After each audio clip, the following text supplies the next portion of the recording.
Good morning, good afternoon, good evening, TV land. Welcome to WeBeam TV, and this is Taboo Talk with Ray and Steve.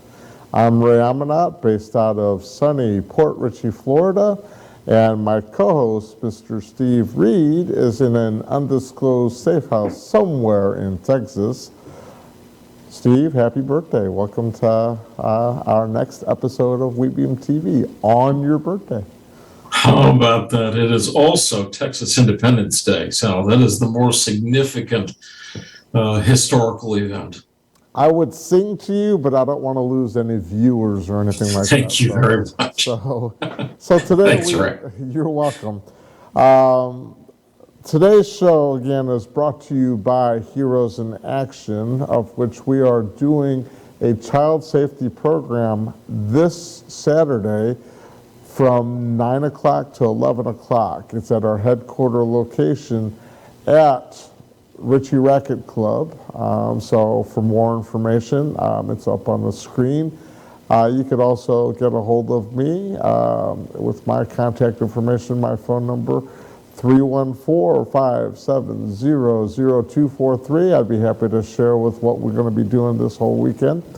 You can check out our Taboo Talk with Ray and Steve on Facebook, and also go to our YouTube page where you can view previous episodes.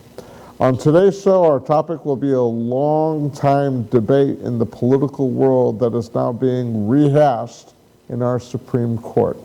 It's pro-life versus pro-choice, and our guest will be Jennifer Shelton with Real Options. Jennifer?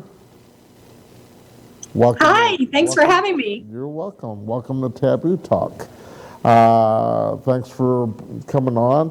Can you tell us a little bit about your background and how you became an advocate for life before we dive into this topic?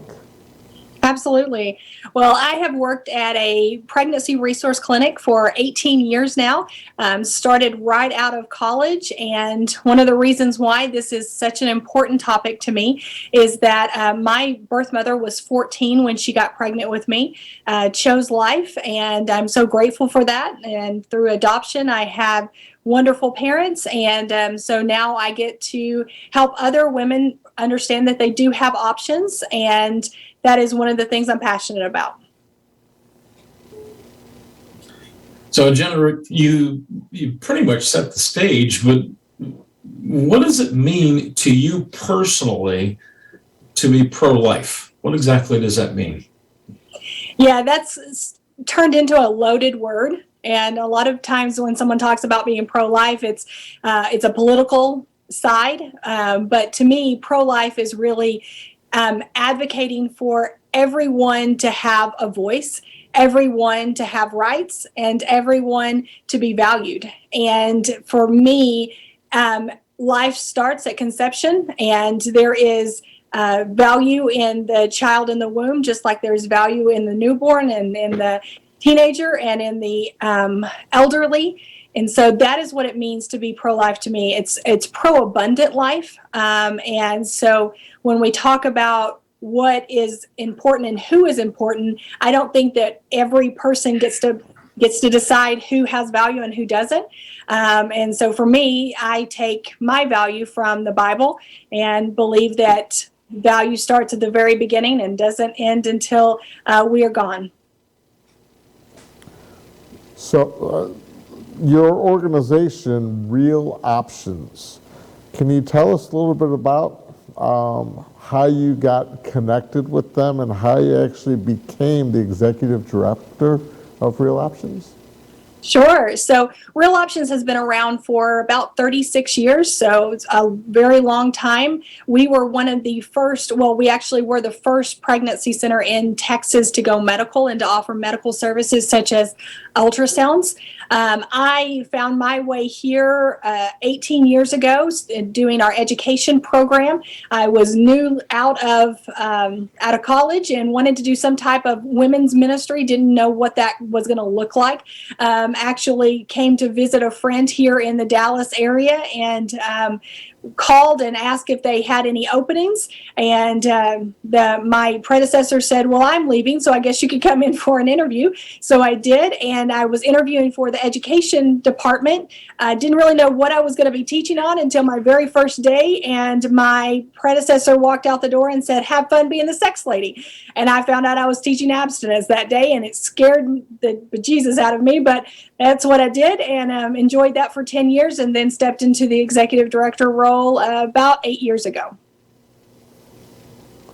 So real quick, before Steve goes, the sex lady, can you talk about what that class is like? Sure.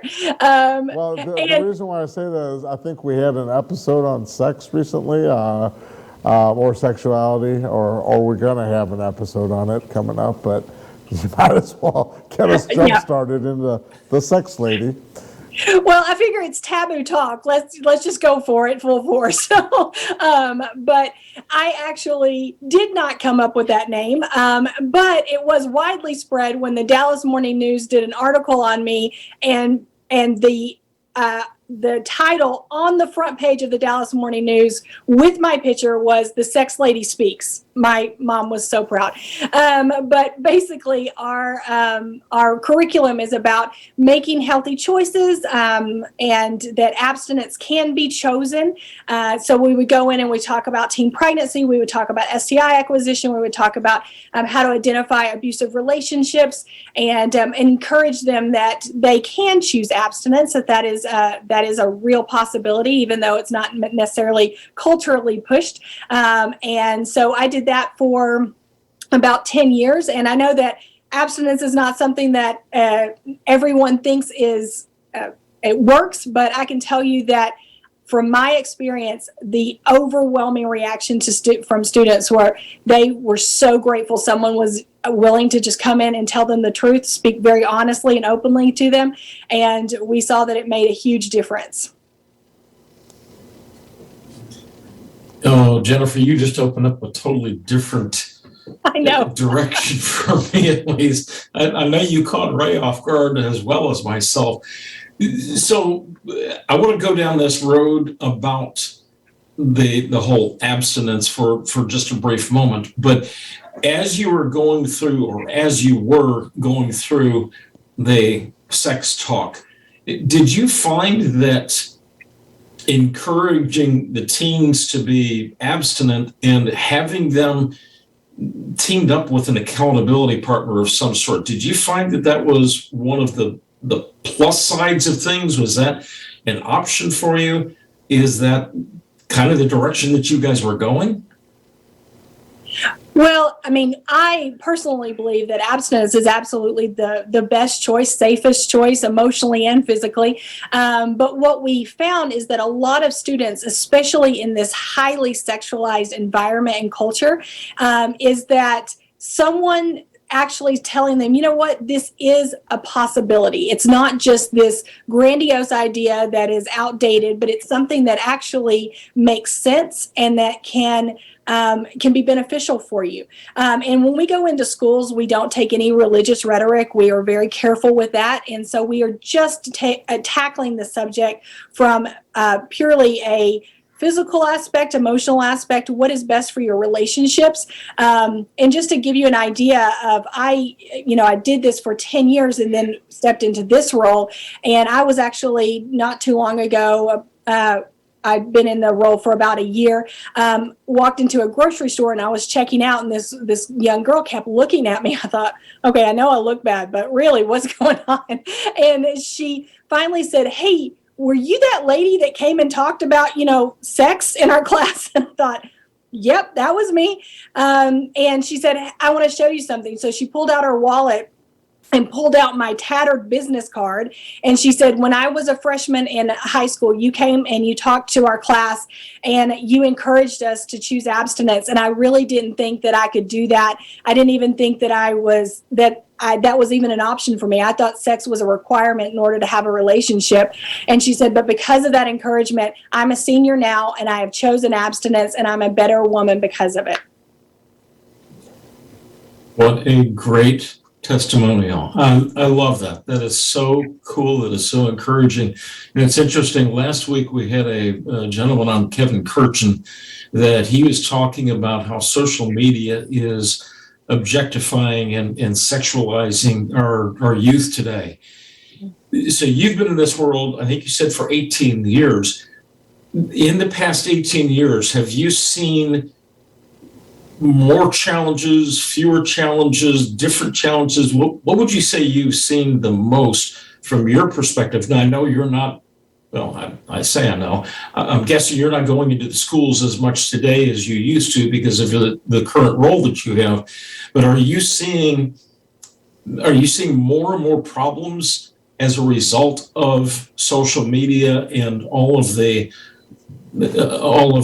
debauchery that's going on there? Absolutely. And even though I'm not in the schools, actually my husband took over the program, so I still hear all of the stories that he comes home with.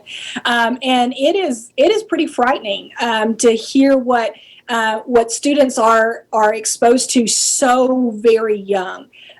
Usually, so the youngest program that we have is a 6th grade program, and these students are asking about all kinds of sexual acts in 6th grade. It is, and they're learning about that online. Even things like video games, they're being sexualized in video games. So you think, oh, well, Mario and Luigi, that is not what it is anymore.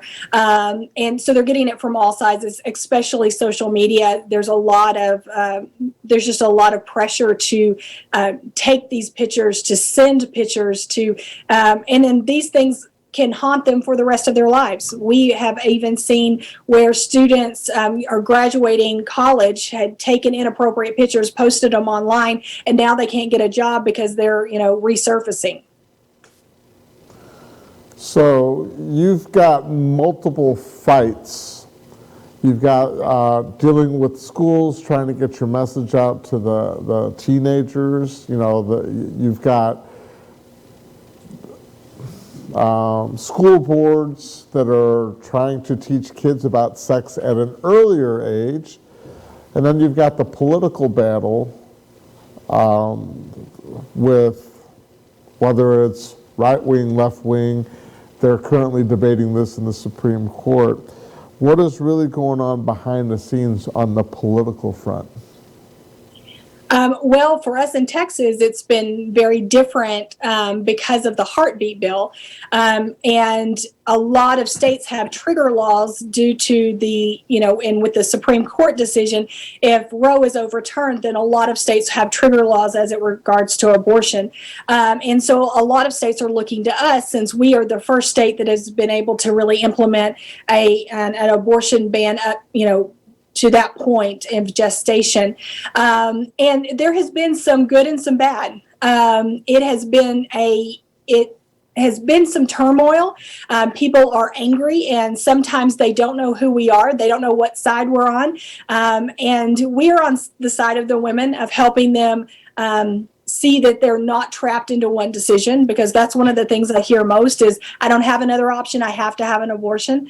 But we get calls from some people thinking we're an abortion clinic, and they're angry about that. We get some calls knowing that we don't do abortions, and they're angry about that. But the heartbeat bill has definitely changed the landscape for us.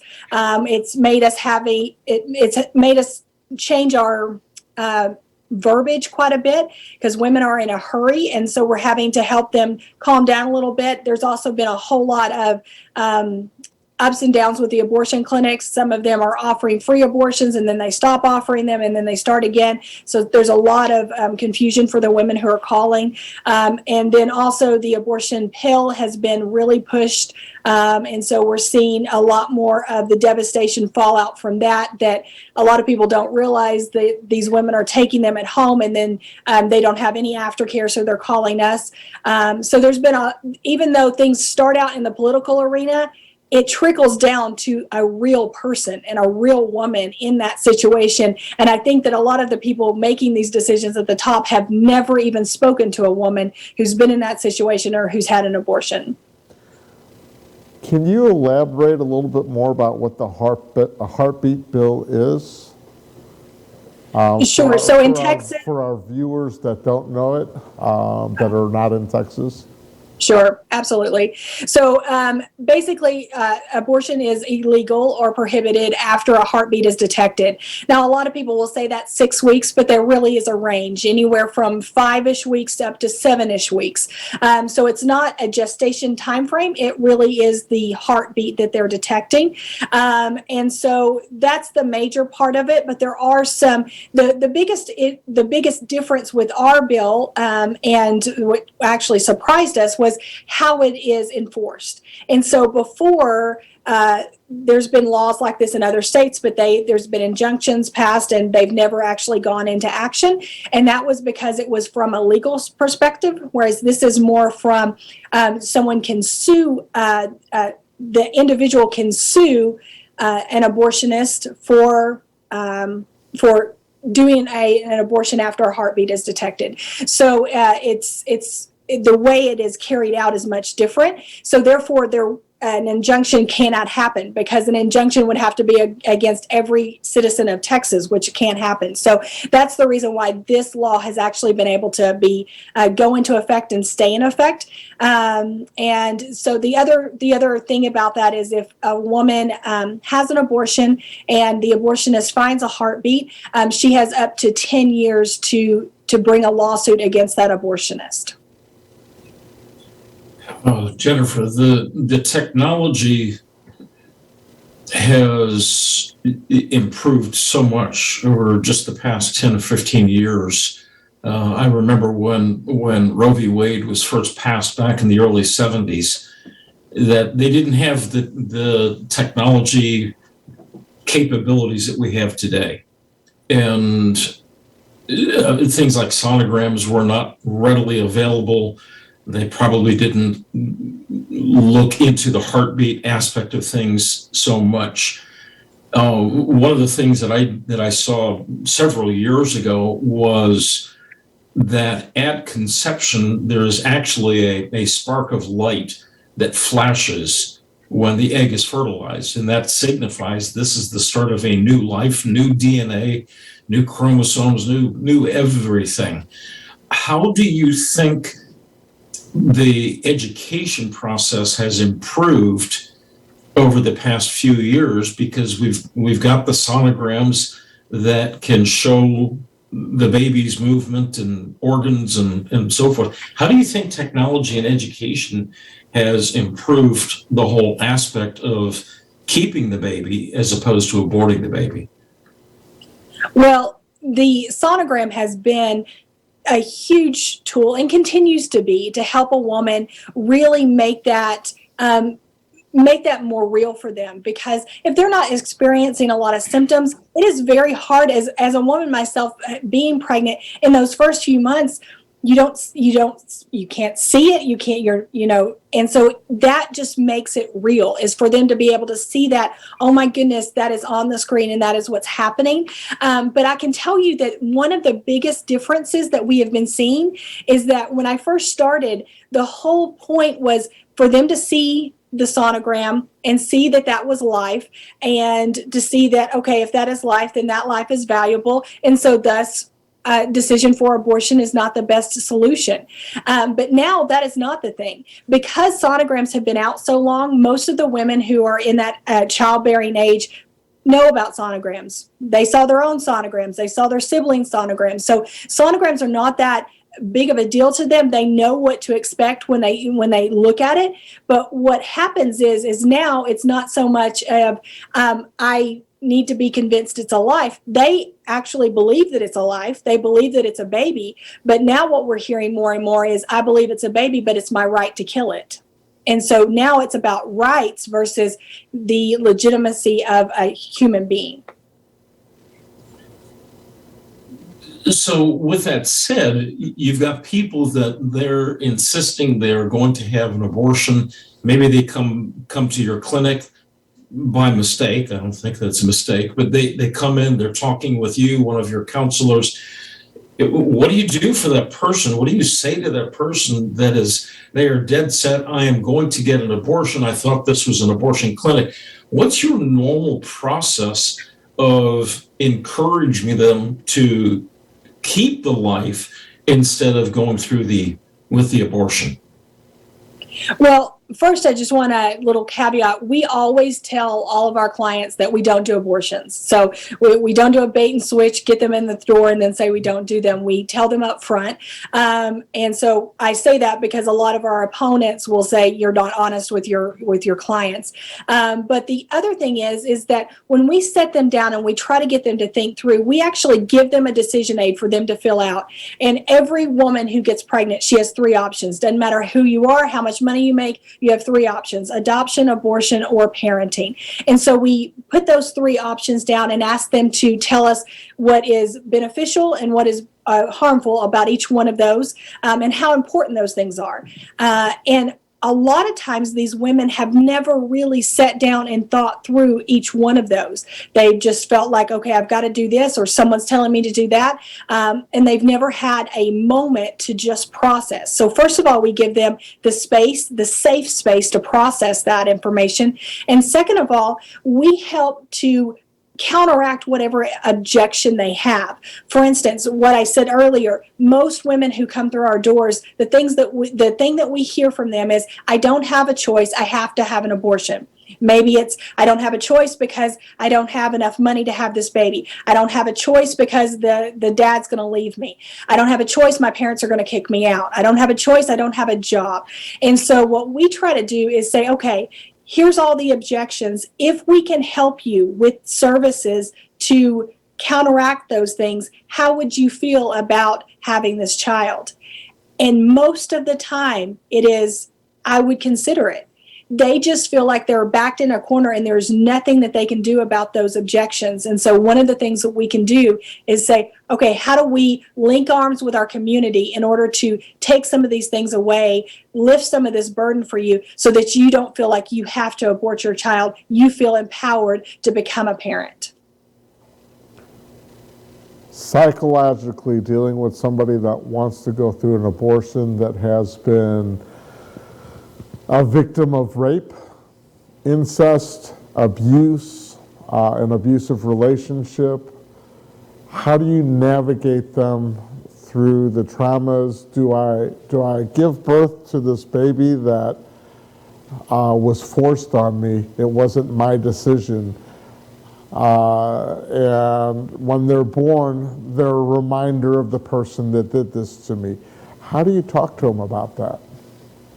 Well, first of all, compassion has to be the first thing. When I talk about pro-life things, I feel like no matter who you're talking to, you have to talk about it passionately and compassionately. So anytime I am talking to a woman about abortion, I always just assume she's had one. It will color the way I speak to her. It will allow me to speak to her with kindness. So I think that's the number one, is compassion and kindness needs to flavor everything you say.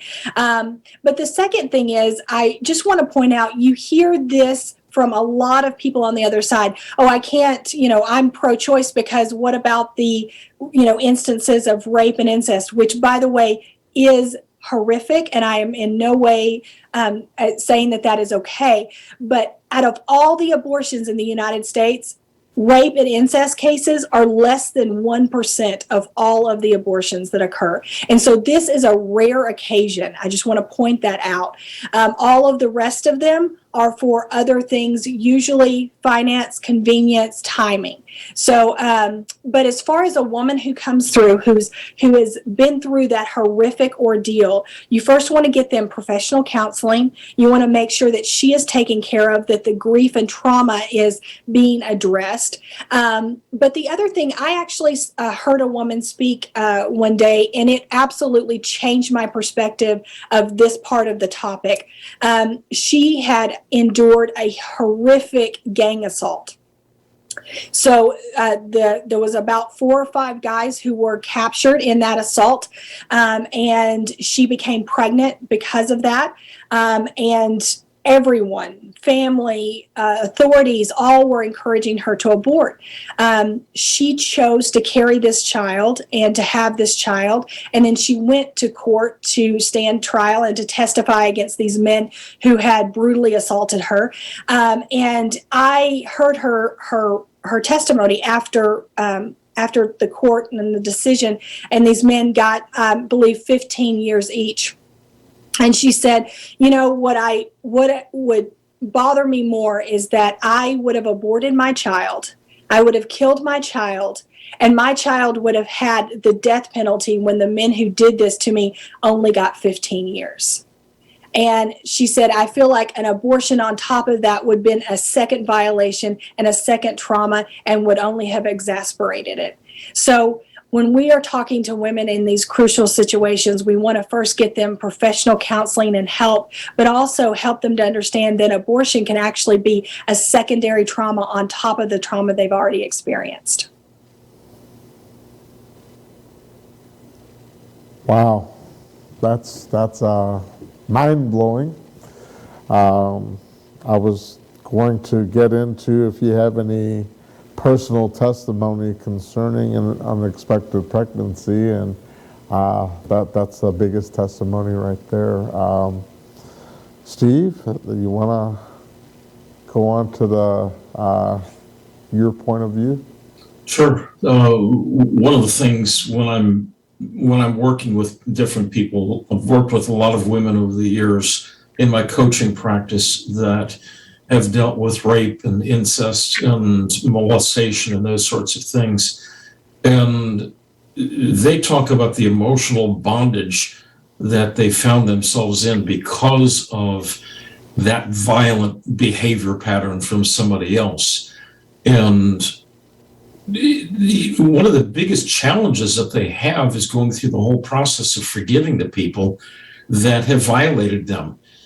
As you're working with women that have been raped or molested or been abused by a boyfriend, a husband, whatever the case is, are you dealing with the emotional side of things and the forgiveness side of things as well? Or are you just dealing with the physical side of working with them on taking care of the resources that they need, child care, expenses, etc.? Do you deal with the emotional side, or is it just on the physical side?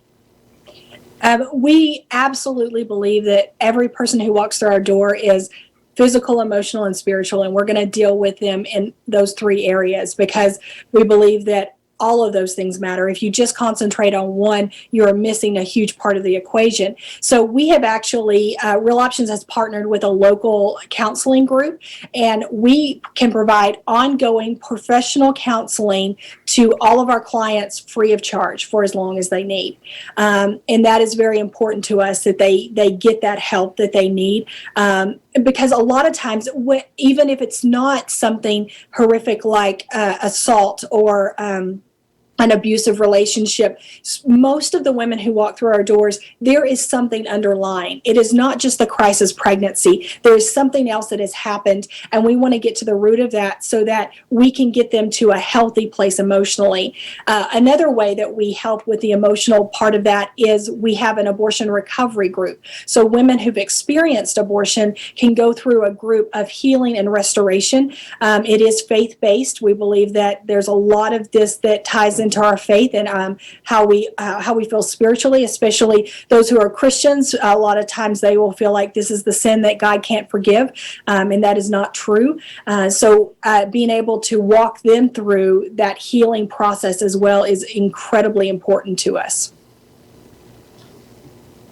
So Jennifer, I'm glad to hear that you have a support group that you're affiliated with that helps the women who have chosen to abort.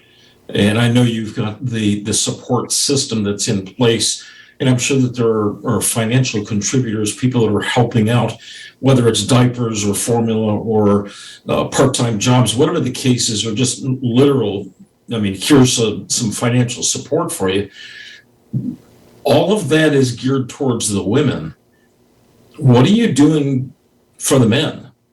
I know you and I have had this conversation a while back, but what are you doing to support the men that maybe there was a boyfriend that he has promised he's going to be there throughout the pregnancy, and he is sincere and honest about that, but she decides she can't handle it and she's going to go ahead and get an abortion? What do you do for the men that have lost that opportunity, or going a step farther in a little bit different direction, but for those men that have experienced miscarriages, not an abortion, but I would imagine you've got some of those same emotions that are involved. How do you handle those sorts of things? Yeah, I'm really glad that you brought up how men react to this, because a lot of times it is just thought of as something that women deal with. And actually, our name used to be Real Options for Women, and we changed it to just Real Options because this topic of unplanned pregnancy, abortion, miscarriage, it always affects two people. There is two elements to a pregnancy, and so it is important to bring in the fathers into this conversation. So the counseling group that we partner with can also speak to the fathers. We also train patient advocates, male and female, so as kind of a peer counselor, as a precursor to professional counseling. So that person sits down and kind of goes through the options with them, gets an initial assessment of what's going on, what are their needs, and then if they need ongoing counseling, then we pass them to the professionals. But we have men and women both who go through our advocate training, and I can tell you that means so much when you have both of them who are able to hear truth, both of them to be able to be in a safe place to process and then to come back together. I have to just say that one of the things that bothers me more than anything is the rhetoric that has been pushed that this is a woman's decision. Man does not have a say in it. I hear people say, you don't have whenever you get a uterus, you can have a say. That is not true. That is the father of that child, and they should have a voice. I can't tell you how many women I have talked to who either aborted or were about to abort who have said, I felt like when my boyfriend or my husband looked at me and said, it's your choice, I'll support whatever you want to do, which from the outside sounds like, oh, way to go, guy, that's fantastic. No, they said that statement put all of the weight of that decision on their shoulders. And if they decide to abort, all of that guilt is on them because it was their choice and it was up to them. And if they choose to carry the baby, then it's all up to them to find support, to find the resources.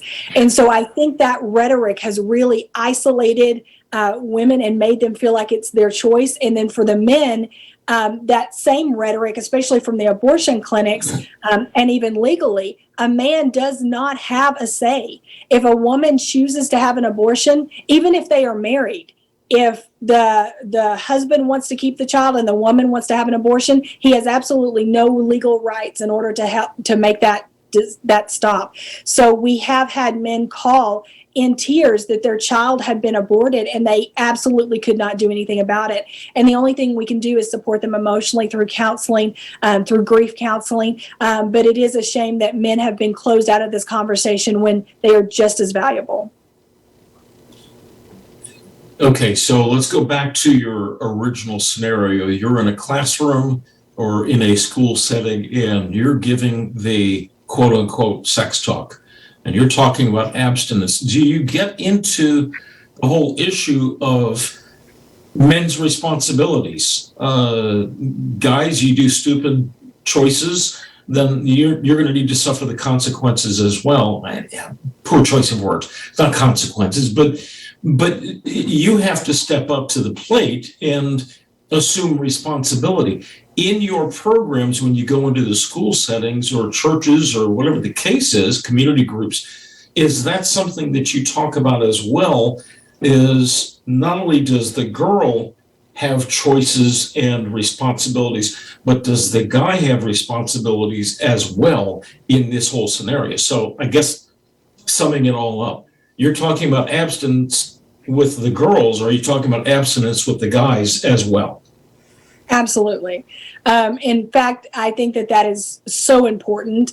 Like I said, my husband took over the program. So he's this huge 6'5" mammoth of a man. And for him to go in, and that is one of his favorite topics, by the way, is guys, if you get a girl pregnant, you didn't get a girl pregnant, congratulations, you're a father. So it's not about the action, it's no, this is the direction we're going now.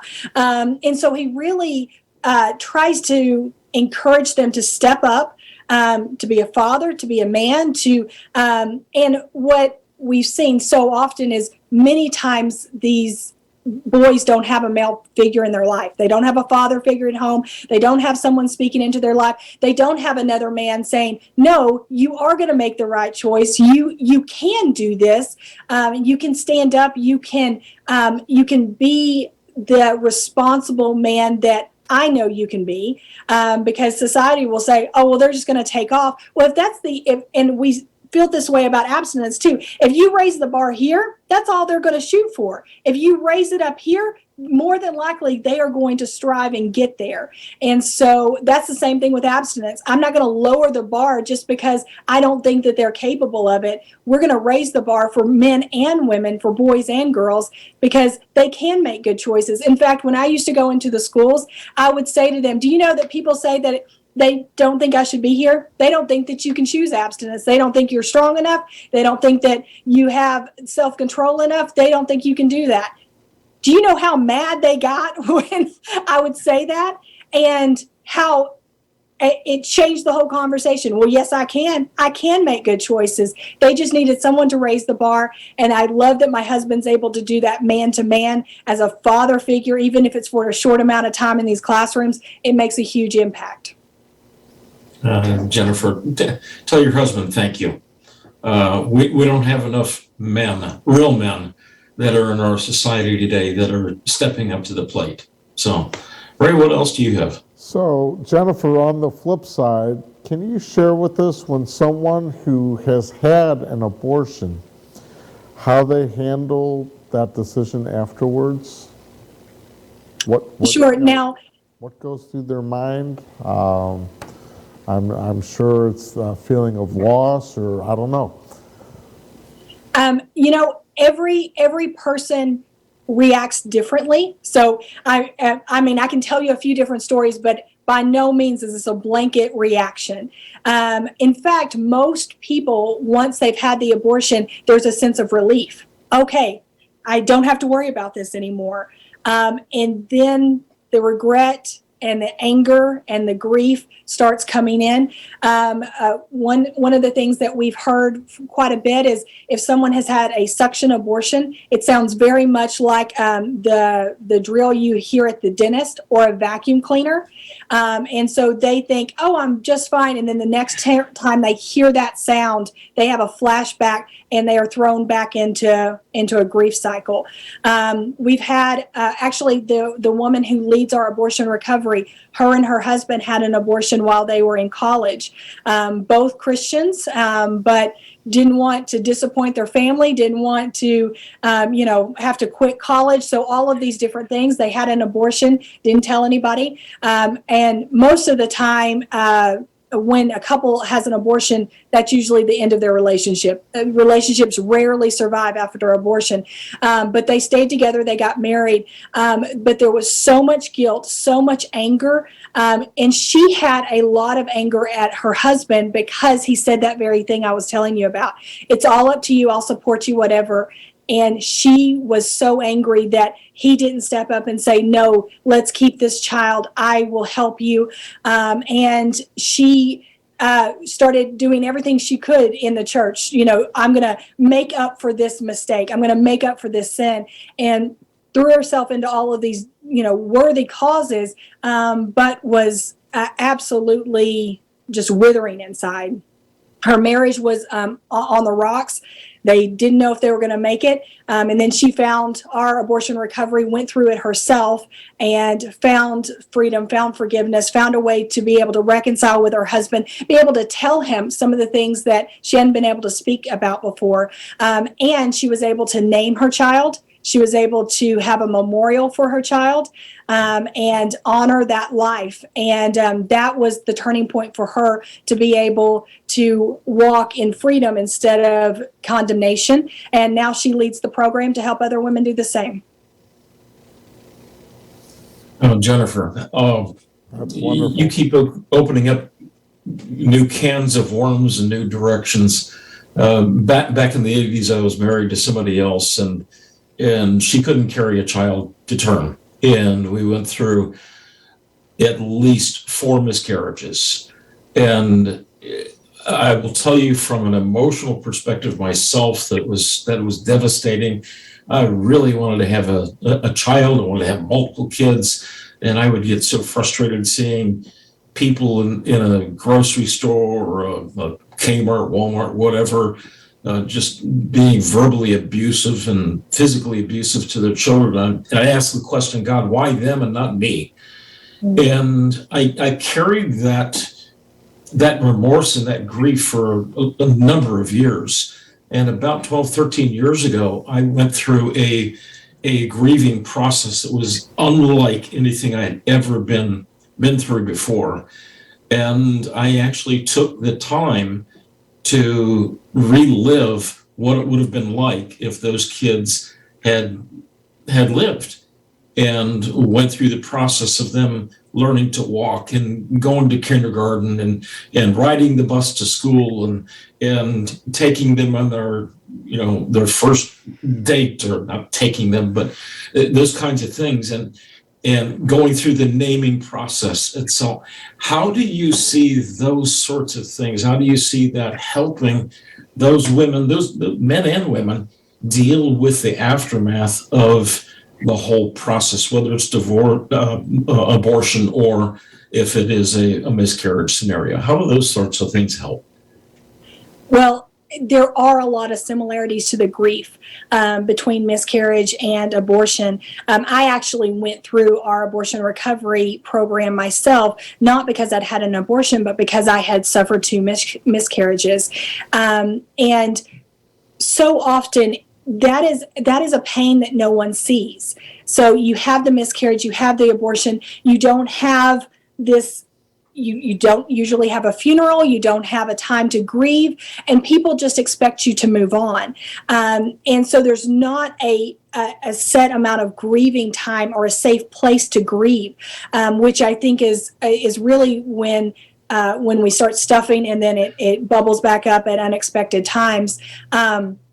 But for me, I actually had 2 miscarriages, devastated, so wanted children. My husband and I, you make all these plans, the baby's going to be born now, and we have these names picked out, and this is what the nursery is going to be like. And then you find out that baby's gone, and all of your hopes and dreams for that child is gone.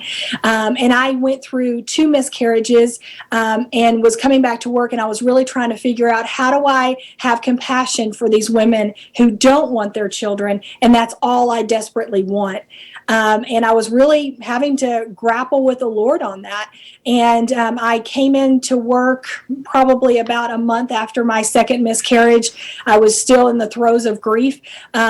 And there was a young woman who walked in, and there was no one to counsel her. And so I just asked the Lord to take over, because I didn't know what else to do. We got in the room, and I started asking our general questions. Have you ever been pregnant before? Have you ever had an abortion? And she said, oh, well, I've had an abortion, but it didn't bother me. It's fine. I said, okay. And I just kept feeling like the Holy Spirit wanted me to share my story. And I normally don't do that, because it's all about, them and not me. But finally, I just said, listen, I just want you to know that I just went through 2 miscarriages, and I'm grieving. And if you ever need a chance to grieve the abortion, this is a safe place to do it. And she just broke and began to cry. And she pulled out a sonogram picture from the back of her wallet, and she said, this is my son the day I aborted him, and I have grieved every day since, but I've never felt like I could tell anybody. And that day, 2 moms who had lost their children grieved together, cried together, prayed together. And because of that experience of being vulnerable and allowing that grief to surface and to honor our children together, I was able to realize that I could still be used in this ministry, and she felt like she could carry to term the baby that she was pregnant with.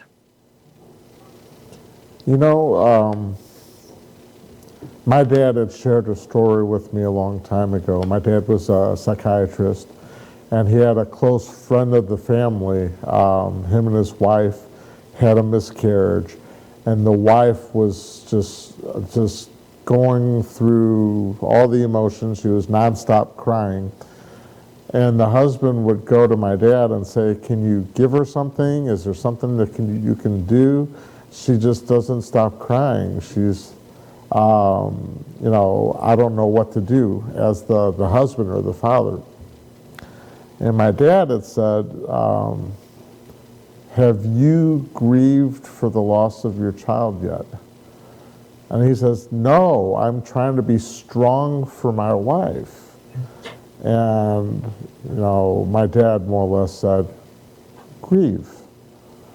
And when he broke down and started crying, his wife stopped and started becoming the strong person for the husband.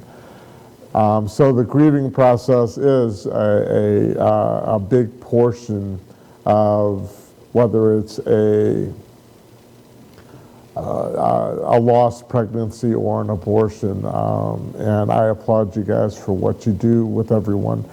Are there other obstacles that you have faced helping women with unexpected pregnancies? The one thing that has really become very popular that I am so very heartbroken over and worried about, and that is the pushing of mail order abortion pills. So now not only are women having to make these difficult decisions, but they are aborting at home with no medical care, with no psychological care. They are a lot of times aborting babies that are way farther along than they should be aborting with an abortion pill. A lot of times these things aren't regulated. They're coming from other countries. We're even seeing sex traffickers using the abortion pill, mail order abortion pill, to further suppress their captors. We're seeing young girls, 14, 15, ordering these online and aborting. We are getting phone calls from women who have aborted at home, and they are absolutely in tears. They'll ask us, what do I do with the fetus? Where do I put it? What do I do with it?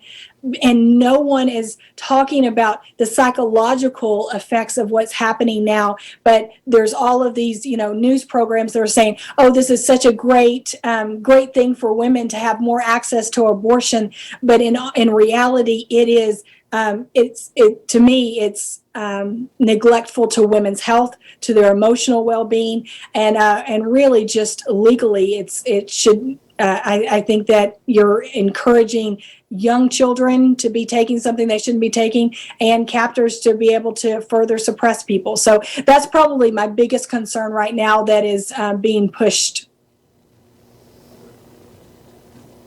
Jennifer, we're starting to run low on time. I do have one real quick question for you, and I know you're not going to be able to answer it quickly, but what are the options as far as moms and dads being able to give up the child for adoption?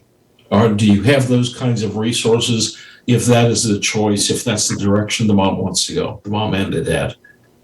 Absolutely.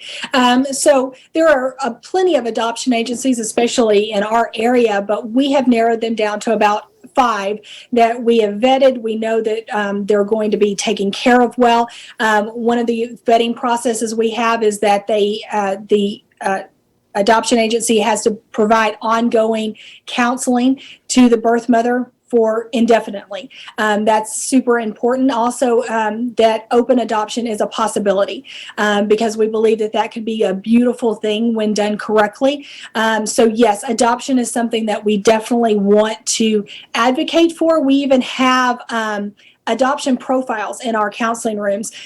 These aren't open families, so we're not saying you need to pick this family, but there is this, thought that, oh, if I place my child for adoption, someone terrible is going to adopt them and they're going to be abused and all of that.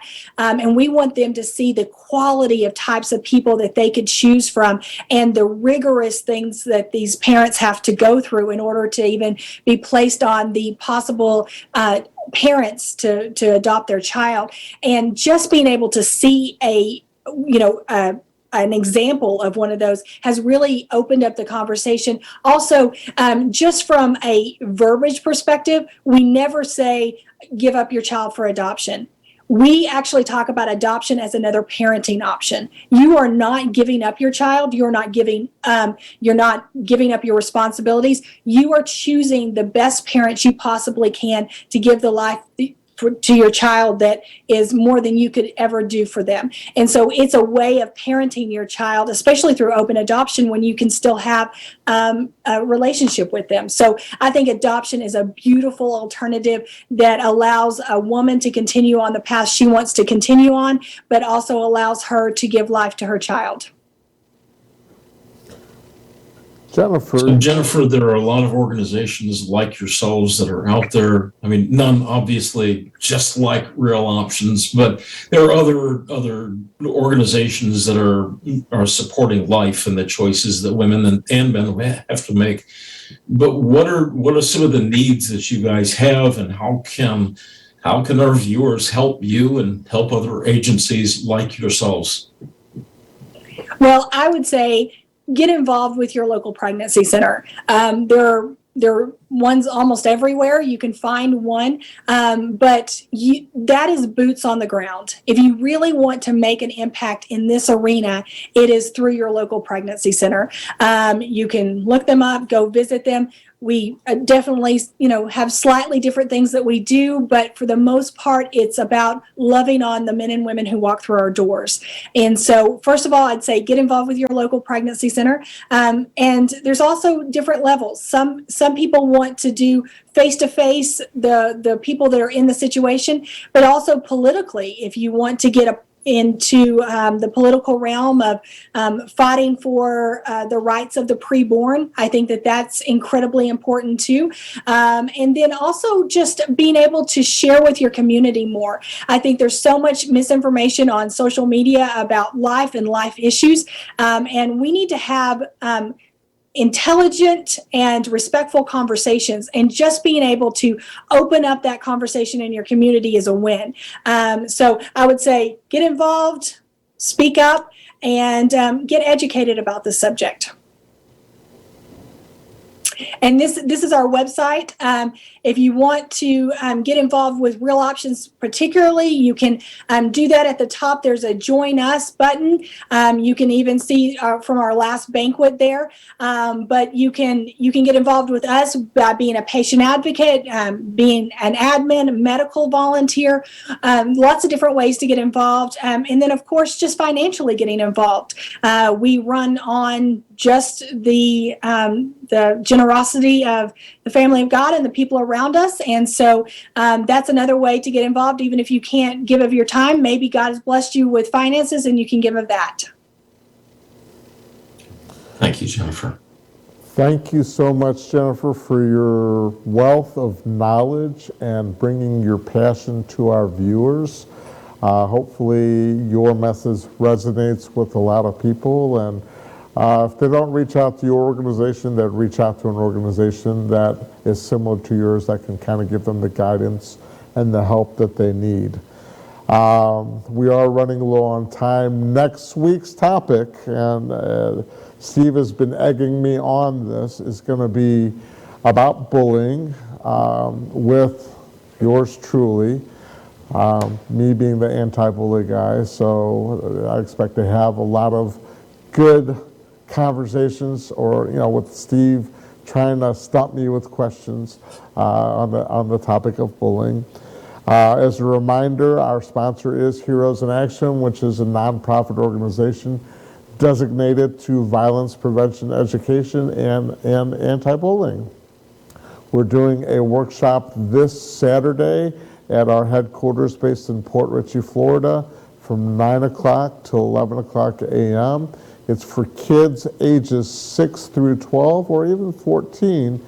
First hour is going to be dedicated to dealing with kids their age that are bullying them. Second hour will be dedicated to dealing with child predators or adults that are preying on your kids, and how to talk to a stranger rather than don't talk to strangers. My name is Ray Amanatz with Taboo Talk, and my co-host, Mr. Steve Reed. We want to thank you guys for joining us. Steve, while we've got a few seconds, you want to kind of add to the topic that we talked about today? Yeah, sure. I've worked with a lot of both men and women as they're dealing with grief issues, and whether it's an abortion or bullying, I've helped a lot of people through those kinds of things, through miscarriages, through relationships, and helping people deal with their mindset and really helping them focus on who they are and not who the world says they are. And I think one of the things that I want to take away from what Jennifer was saying is that even though a woman has chosen to go down the direction of an abortion, she doesn't need to define herself in that way, because she is forgiven, and she needs to seek out help. She needs to go through the grieving process. The men have to seek help. They have to seek the grieving process. And that's one of the things that I've been doing for the past 12 years. My coaching really for the past 30 years has been a lot broader, but I've been doing a lot of things with helping people in their own personal identities. But I can't say enough thanks to Jennifer for all the insights that she shared with us today. And, with that token, because today is your birthday, so your parents decided not to get rid of you or abort you. They decided to give birth to you. So I wanted to just wish you a happy birthday again, and thank everyone for watching. This is Taboo Talk with Ray and Steve. We'll see you on the next episode. Have a blessed day.